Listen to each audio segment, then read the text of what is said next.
Avant de commencer, sachez que cette vidéo est sponsorisée par Raid Shadow Legend. Non, je plaisante. Calmez-vous un peu.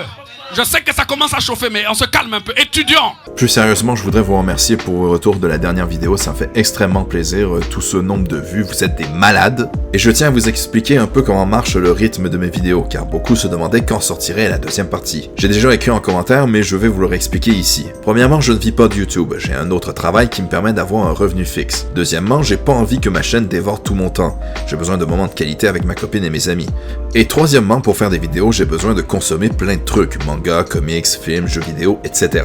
Et enfin, dernière chose que je voulais dire, j'ai participé au Bistrot d'Andrew dans le pire podcast cinéma de la chaîne Victor Bonnefoy. C'était une table ronde où on parlait d'un film qui nous intéressait et pourquoi on le trouvait génial. Je mets le lien dans la description vers la vidéo, donc n'hésitez pas à aller la voir. Sur ce, commençons cette vidéo sur MJ concernant l'annulation du film Bad Girl, une vidéo très salée.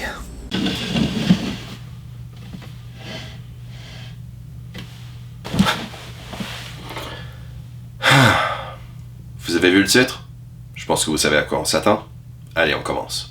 Warner Bros, pour ceux qui l'ignorent, a été racheté par Discovery, la multinationale médiatique derrière beaucoup de chaînes documentaires, sportives et télé-réalités. La fusion avait commencé en mai 2021, mais elle est maintenant complétée avec le patron de Discovery, David Zaslav, qui devient officiellement le patron du nouveau groupe Warner Bros Discovery. Le mec chargé de trouver le nom a été viré. Et sa première action en tant que patron d'un studio de film est de ne pas sortir un film complété ayant coûté 90 millions de dollars, ni en salle, ni en direct en VOD, ni en direct en Blu-ray, ni en direct en Betamax, même pas sur Torrent. Non, le film est interdit d'exister, tout simplement. Et désormais, le seul moyen de le voir un jour serait de pirater Warner pour faire leaker une version non finalisée du film. Même sur HBO Max, il ne compte pas le mettre. Parce qu'il bute aussi HBO Max dans la foulée en restructurant le service, en virant plus de 70% des personnes qui y bossent, et en fusionnant leur contenu avec la plateforme Discovery+.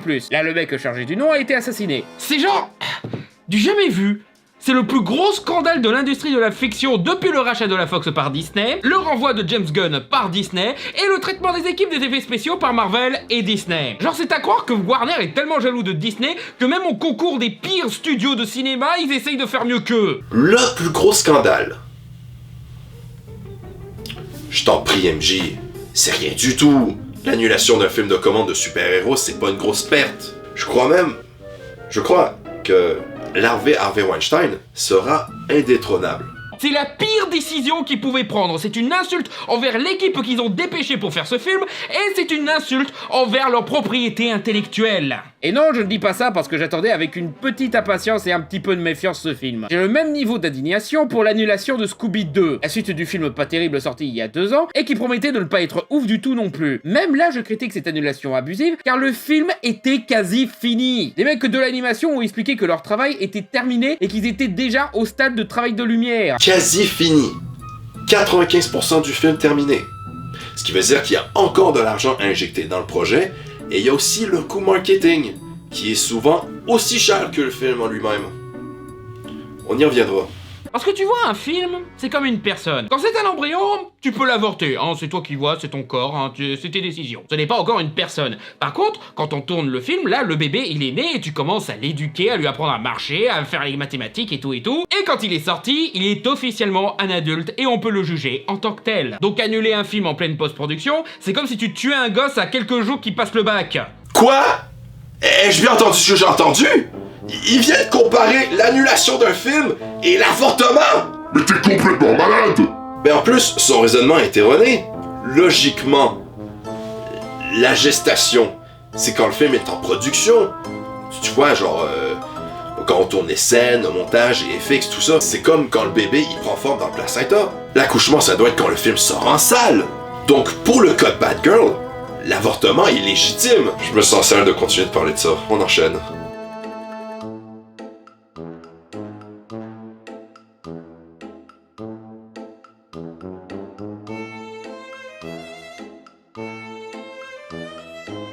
Mais dans le cas de Bad Girl et Scooby 2, ça n'a aucun sens d'annuler de tels projets déjà si avancés et ayant déjà coûté tant de revenus. Je sais que dès qu'un nouveau patron arrive, ils ont tendance à cracher sur le travail de l'ancien patron pour faire passer leur changement de poste pour l'arrivée d'un renouveau qui va sauver la compagnie. Mais là, c'est la pire première impression qu'ils pouvaient faire. Au moins, laisse le film sortir et se planter au box-office pour mettre ça sur le dos de l'ancien patron. C'est ce que fait Disney chaque fois qu'ils achètent un truc. Donc, Pourquoi faire ça? Tu perds de l'argent pour rien, là! Ben, je pense que s'ils continuaient, ils en perdraient encore plus. Parce qu'un film de super-héros à 90 millions, c'est rien.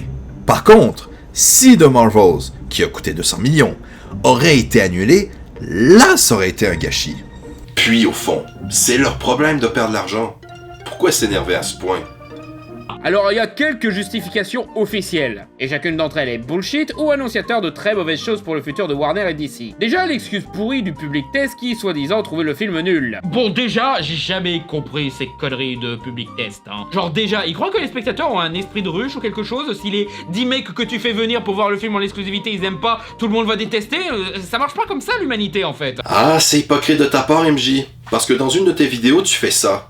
La géopolitique est peut-être une force dans l'univers étendu, mais ne l'a jamais été dans les films. Dans le cas de la prélogie, c'est même une catastrophe. Et ça, c'est pas moi qui le dis. Alors les amis, qu'est-ce que vous avez pensé de mon script?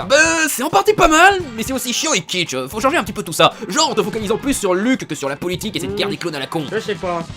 Faut vraiment que je devrais faire ça? Oui, définitivement. Faut réécrire tout ça. Si tu veux, je peux t'aider, hein. Aussi, tu devrais faire tuer Obi-Wan par Vador pour donner plus d'enjeux et rendre ce dernier plus menaçant. Donc dans sa vidéo Star Wars, il nous fait un sketch où les amis de George Lucas lui font un retour sur son script, ils disent que son script est pas bon et qu'il faut retravailler. C'est exactement comme comment marche un public test. Il en fait l'éloge, mais pour le cas de Bad Girl, là il dit que c'est pas bien. Allez savoir pourquoi. Non, sérieusement, en général, les public tests, c'est un bordel d'infos contradictoires qui sont manipulées ou ignorées par les producteurs pour imposer leur avis. C'est en partie pas mal, mais c'est aussi chiant et kitsch. Faut changer un petit peu tout ça. Genre en te focalisant plus sur Luke que sur la politique et cette guerre des clones à la con. Je sais pas. Faut vraiment que je devrais faire ça? Oui, définitivement. Faut réécrire tout ça. Si tu veux, je peux t'aider. C'est con, hein? Mais comme je l'ai expliqué tout à l'heure, quand un film a un mauvais résultat avec un public test, on essaye de corriger le film au lieu de tout jeter à la poubelle, c'est du gâchis sinon. T'essayes de sauver ton investissement de 90 millions de dollars, quoi. Encore une fois, c'est leur problème. Et puis, 90 millions, est-ce que c'est vraiment une grosse perte? Sachant que la post-prod et le marketing va leur coûter encore plus cher. Officiellement, le film a eu 60% d'approbation. Soit le même score que Shazam 2. Qui lui, par contre, n'a pas été annulé. Tiens. Cette vidéo est ancienne, mais rappelez-moi, Shazam 2, il a pas été annulé, mais il s'est planté au box-office, non? Et puis, il donne pas de source, donc je pense pas que Bad Girl allait bien s'en tirer, contrairement à Shazam 2.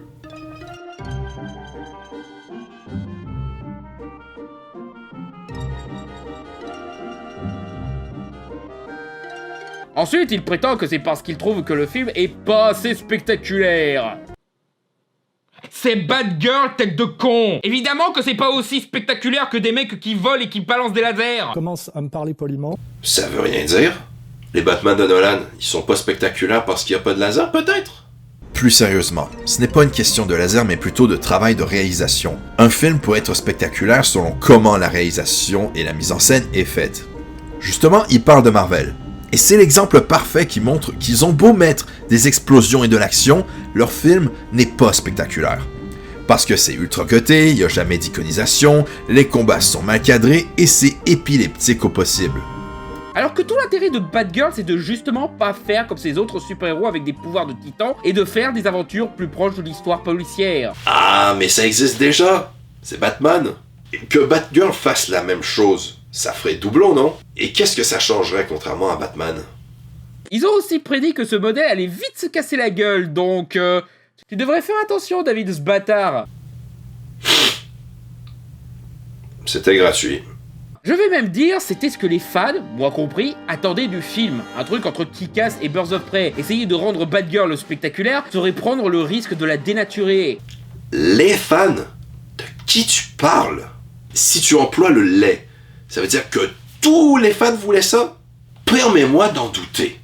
Tu aurais dû user du dé. Mais encore, tu prouves pas que ces fans exigeaient un film Bad Girl. Crois-moi que c'est bienvenu un film de super-héros qui ne demande pas 40 couches d'FX en trop, et que ça peut te permettre d'éviter une balle si les mecs arrivent à se créer un syndicat et organiser une grève générale. Est-ce qu'il y a un hashtag pour soutenir les mecs qui travaillent dans les effets spéciaux? Vraie demande, hein, comme ça je pourrais le bourriner bien comme il faut. Non, parce que là c'est officiel, les mecs des effets spéciaux méritent beaucoup plus de respect qu'à l'actuel. Il se croit vraiment révolutionnaire, lui? Je vais révolutionner le monde grâce au pouvoir du hashtag!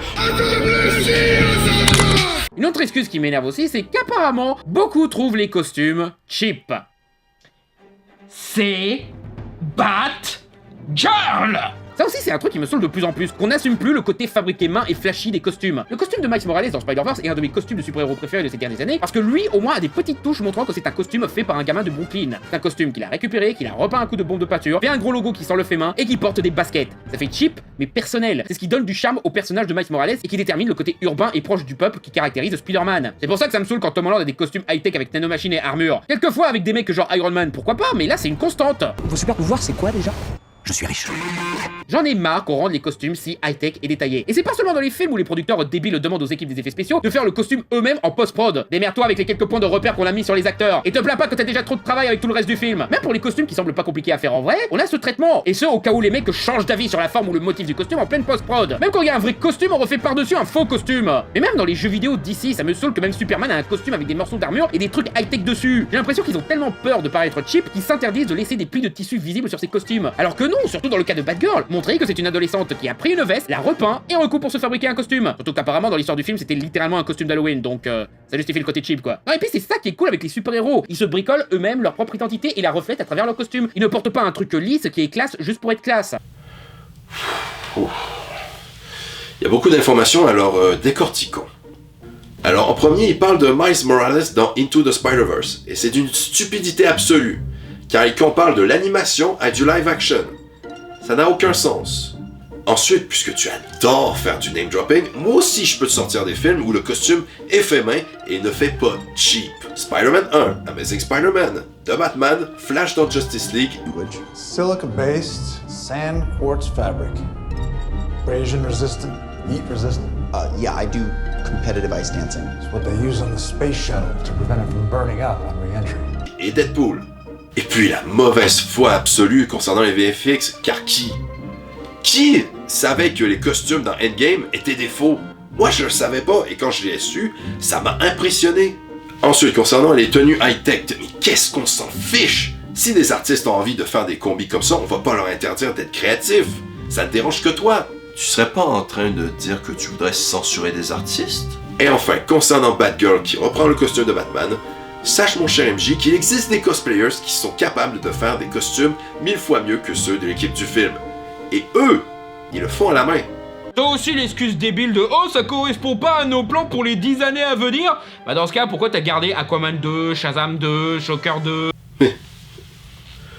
Mais ça t'arrive de réfléchir 2 minutes, espèce de bouffon! Ils gardent Aquaman 2, Shazam 2 et Joker 2 parce que ce sont des suites de films qui ont eu du succès! C'est aussi simple que ça! T'as pas besoin d'élaborer une théorie du complot sortie du cul! Tiens, c'est bizarre, des films qui mettent en scène des hommes blancs hétéros cis, eux, ils sont pas annulés! Ferme ta gueule! Ferme-la!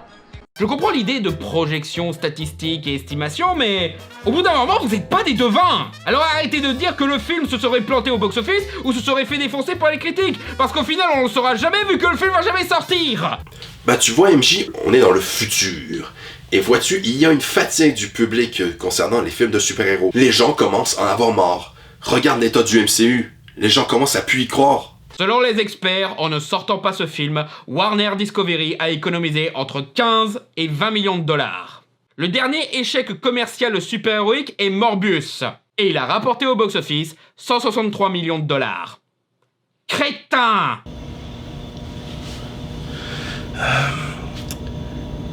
Hey Google, combien a coûté le budget du film Morbius?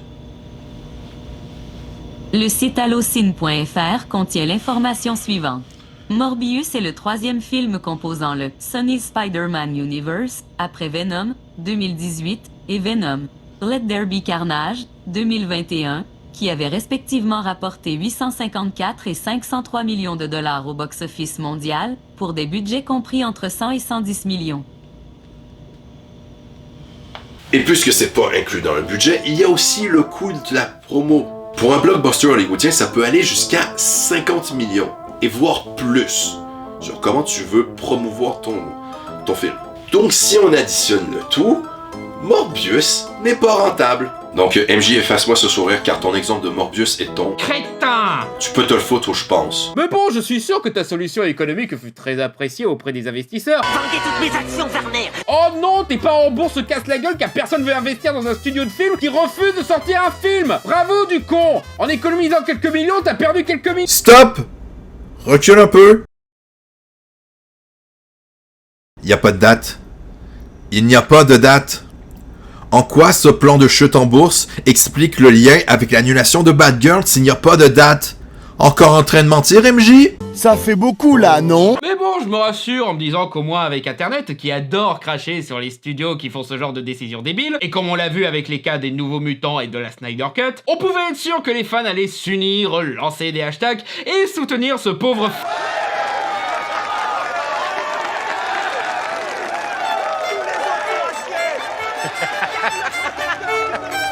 Ok.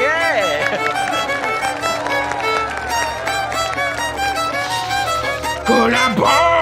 Vous êtes tous des collabos! La grâce du jeu d'acteur. Sous vos yeux ébahis.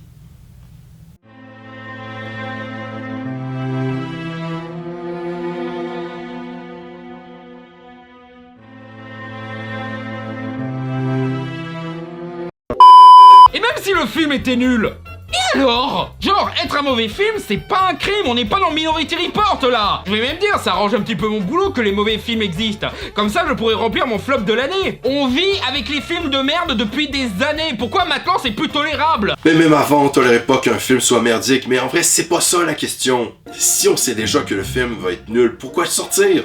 Mais tu peux pas savoir si t'as pas vu le film! Excusez-moi, mais on vit dans une époque de surinformation. Il y a des moments où juste avec les infos qu'on nous lâche sur internet, on pourrait prédire à l'avance qu'un projet va pas marcher, ou bien qui va créer de la merde. C'était le cas avec The Marvels, Madame Web, La Petite Sirène, et Secret Invasion, et ce sera aussi le cas pour Blanche-Neige. Non et puis David, tu veux faire comme Kevin Feige? Eh ben Kevin Feige, lui, il a pas annulé un projet sur une super-héroïne de couleur ultra populaire. J'irai paradis les Bilal. Bienvenue à la guerre des clans!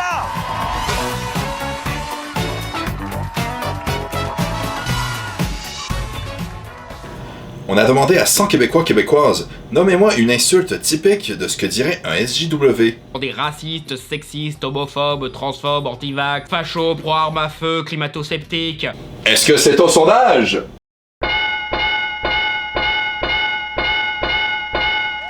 Bravo! Félicitations, Monsieur Michael J! Pour votre victoire, vous avez gagné un pot de fleurs donné par Thibaut InShape. On ne sait rien de l'histoire, on ne sait rien des thématiques traitées, on ne sait même pas quelle esthétique allait avoir le film en dehors des costumes. Du coup, littéralement le seul truc qui les pousse à dire que ce film allait être woke, c'est juste parce que le personnage principal était une femme dominicaine, que le film est réalisé par deux Marocains et qu'il avait une femme transgenre en personnage secondaire. Donc c'est officiel, ils viennent de le confirmer. Tous ceux qui critiquent un film en disant qu'il est woke, ils se plaignent en réalité qu'un film met en avant une femme, des gens de couleur et des personnes LGBT.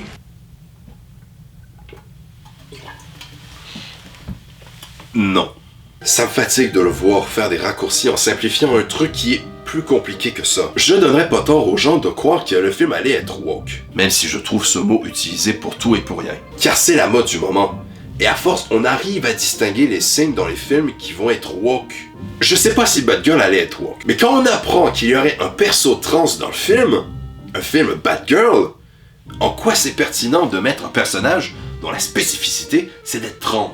On est dans un putain de multivers! La critique du changement d'ethnie ou de genre devrait pas exister dans les adaptations de comics! Encore moins ceux qui mettent en place les multivers! Parce qu'ils s'en servent que pour ça, justement! Quoi?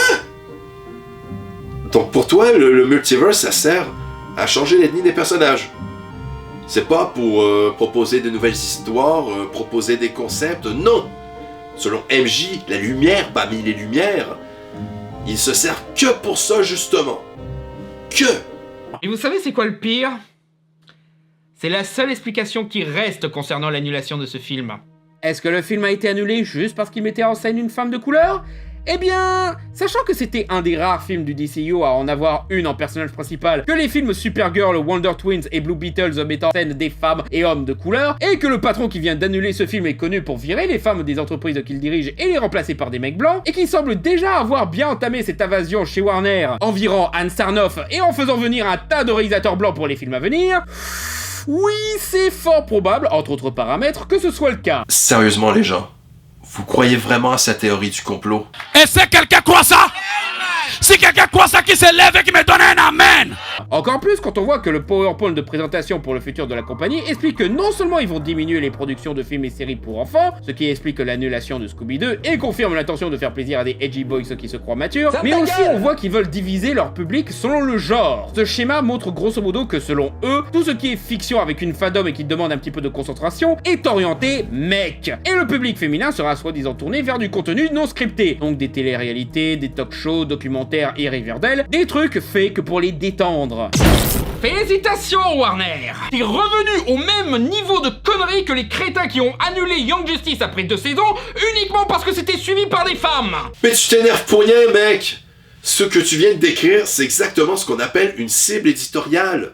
Tu sais, c'est comme les mangas. Il y en a un shonen, il y a des thèmes adressés à des garçons, et dans les shoujo, il y en a adressés pour des filles.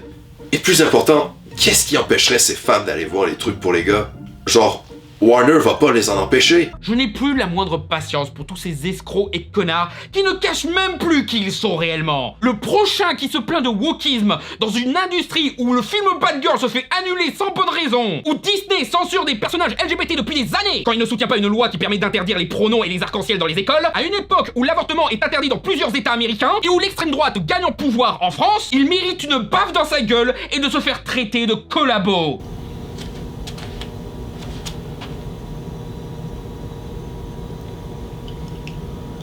Il y a trop de wokisme! Oh, t'es méchant d'être aussi vénère envers les anti-woke, MJ? Je m'en fous. Moi, au moins, j'ai les couilles de dire directement ce que je pense. Dit-il alors qu'il est derrière un écran. Les anti-woke sont des collabos qui soutiennent les puissants et approuvent la censure des œuvres du peuple. Dit-il alors qu'il a fait une sponsor NordVPN où il vante le fait que tu peux aller sur le catalogue de Disney+. NordVPN est un logiciel très recommandé qui permet de maquiller ton adresse IP en un autre. Et c'est grâce à ça que je protège le bâtard ordinateur contre les pirates informatiques. Et il permet de voir les contenus de plateformes de streaming d'autres pays, comme par exemple les bibliothèques japonaises de Disney+, qui prouvent l'annulation de ce film, bon, mauvais ou à peine correct, est une insulte envers toute l'industrie. C'est une insulte envers les artisans qui travaillent chaque aspect d'un film pour le plaisir du spectateur, pour les artistes qui ont bossé dur pour raconter de la meilleure façon possible leur histoire, et envers les acteurs et actrices qui se sont entraînés jour et nuit pour offrir leur meilleure performance. C'est une insulte envers le duo de réalisateurs Adil El Arbi et Bilal Fallah, qui ont montré une vraie maîtrise et passion dans leur domaine avec le premier épisode de Miss Marvel et promettaient un vrai vent de fraîcheur dans le genre du super-héros. Envers Leslie Grace qui s'était donné à fond pour se préparer au rôle de Barbara Gordon. Envers J.K. Simmons qui allait vraiment montrer de quoi il était capable en commissaire Gordon au lieu de faire un caméo extrapolé inutile dans Justice League. Gardez en tête ce qu'il vient de dire, parce que je vais m'en servir pour la conclusion. Envers Brendan Fraser, qui ressort enfin d'une longue traversée du désert après sa dépression, sa convalescence pour toutes les blessures physiques durant sa carrière, et son procès contre son harceleur sexuel qu'il a pu mener grâce au soutien du mouvement. Mais on s'en crisse! Mais on s'en crisse totalement! Il allait jouer dans un film de Aronofsky et dans un Scorsese! C'est plus impressionnant en termes de retour qu'un film Bad Girl que tout le monde s'en fout! Et surtout, envers Isla, une petite fille de Glasgow qui est allée sur les lieux de tournage de Bad Girl déguisée en son héroïne préférée en espérant rencontrer Leslie Grace. Au point que les deux réalisateurs, touchés par sa passion, ont décidé de lui donner un petit rôle dans le film et accomplir son rêve. Ils lui ont même refait un costume et bien sûr, elle a pu rencontrer son héroïne et passer un bon moment avec elle.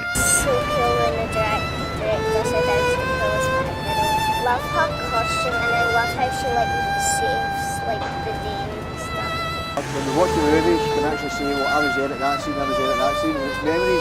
We're going to get some of the photos and get a canvas and put in their bedroom, so she can always remember it. Maintenant, le film dans lequel elle a eu la chance de jouer est annulé.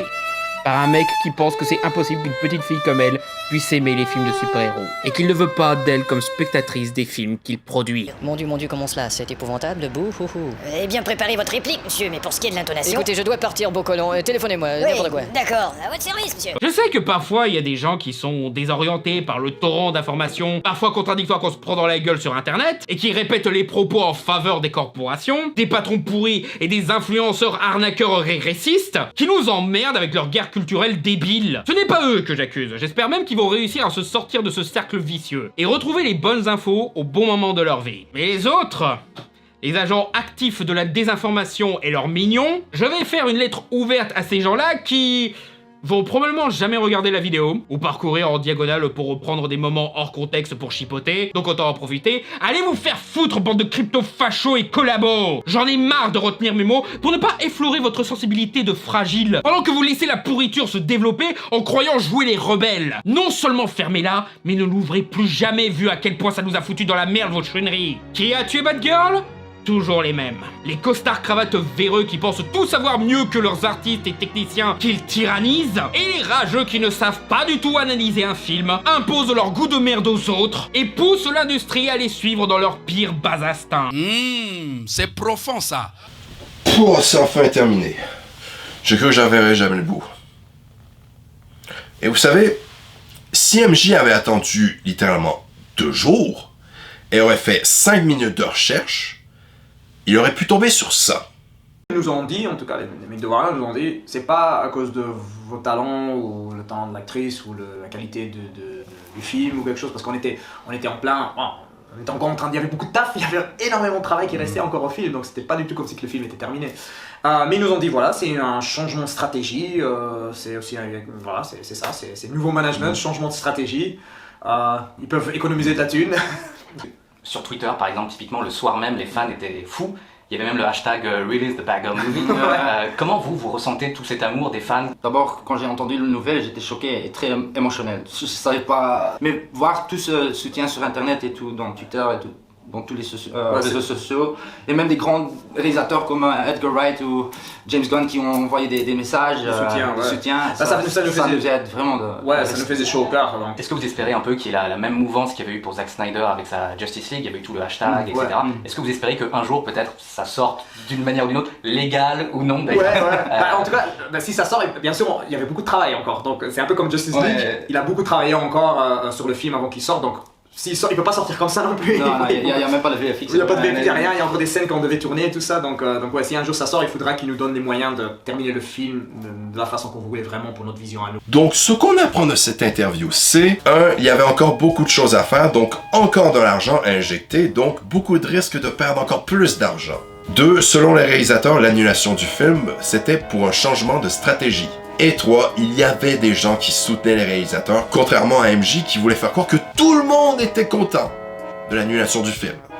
Et plus sérieusement, entre vous et moi, est-ce qu'on en a vraiment quelque chose à foutre que le film Batgirl soit annulé? On rappelle que c'est un film commandé par Warner, que rien ne les empêche de faire un autre film plus tard. Il n'y a qu'à voir les derniers films d'ici qui ont été des échecs au box-office, alors que ce sont des suites de films qui ont marché. Oui, c'est choquant de voir un studio annuler un film assez avancé, mais c'est leur problème. C'est eux qui ont le plus à perdre dans cette histoire, et qu'on le veuille ou non, ils sont dans leur bon droit. Oui, j'avais le droit de le faire. Mécanicien, j'avais le droit de faire des affaires. J'ai le droit, c'est à moi, c'est légal. Et personnellement, je pense que c'est la meilleure façon de faire table rase de l'ancien univers de DC pour lancer celui de James Gunn. Le Snyderverse méritait qu'on y mette fin. Il a assez souffert comme ça. Bon allez, rendez-vous dans la suite.